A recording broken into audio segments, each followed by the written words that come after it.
Today we are going to learn how to make a chain stitch. So if you have not seen how to make a slip knot on my previous video, I will have it linked. Otherwise, we're going to take our number 4 worsted weight yarn and then our favorite crochet hook. We're going to make a slip knot.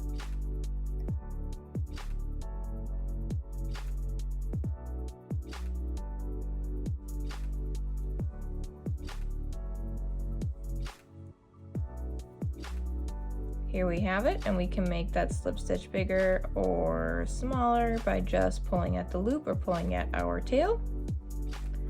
I'm going to take my crochet hook. There are different ways to hold a crochet hook. I have learned and am comfortable with holding it, I like to say, as like a spoon, as if you were going to shovel in some food. You can also hold it like a pencil, like so.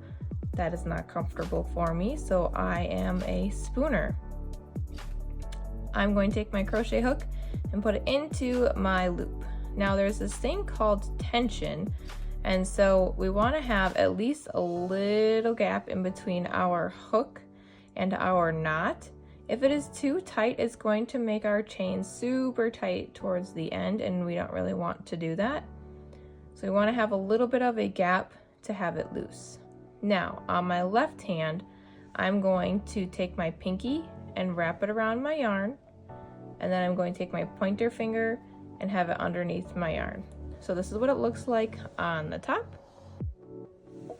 Again, take my pinky, wrap it around my yarn, take my pointer finger and wrap it underneath. Now I always want to be kind of holding on to my tail and eventually up towards my knot and my chains, with my middle finger and my thumb on my left hand. I'm going to then try to keep my pointer finger up because this is going to help with keeping our tension the same. And then also I only have one strand wrapped around my pinky. If you want it for a tighter tension project, you can wrap this yarn around your pinky multiple times. But we don't really want that today. So I have my slip knot on my hook. I'm going to take my hook and wrap it around front to back of my yarn, turn my hook downward so that it wraps my yarn, and pull through my loop, and that is considered a chain 1. Now if you saw, I also pulled my string out just a little bit so we can have it looser. We don't want to have it too loose though, because then that'll mess up our project.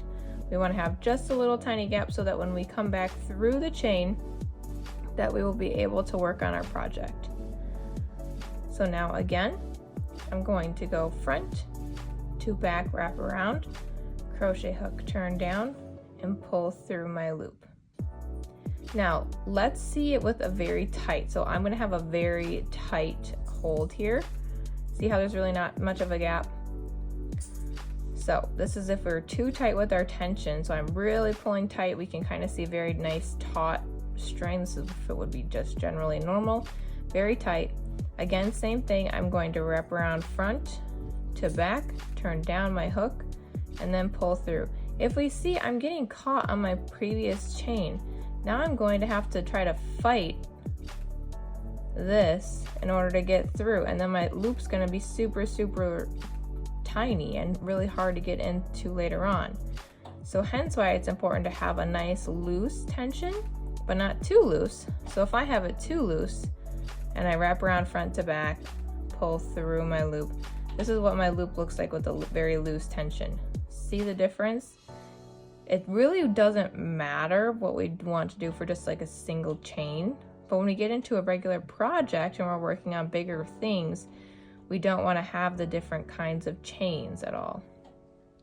So to go back,